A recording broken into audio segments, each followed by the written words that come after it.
Anong pinagsasabi nito? May pinaglalaban ha? Oh. At ako, pinaaresto nila nung minsan at ngayon pinapaaresto. Kaya lang nilang paarestuhin ang gaya ko. Oh, Na kita alam mo? nila na kapag pinaaresto nila ako, wala namang magpi-people power. Ito yon, yan ang sinasabi ko sa iyo eh, nagsisentimento ka na naman. Roque, ikaw may kakayanan na kumuha ng magaling na abogado kaysa sa'yo. Diba? Alam naming abogado ka. Pero teka, mukhang hindi mo na kaya.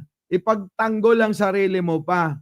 Pero yung mga biniktima ninyo nung panahon ninyo at panahon ni Digunyo, anong kakayanan ng tulad ni nanay na namatayan ng anak? Pero ikaw, sandamakmak ang pera mo. Pwede kang kumuha ng napakaraming abogado na mas magaling kaysa sa'yo. Bakit? Kanyo. Eh sarili niya, hindi niya na may pagtanggol.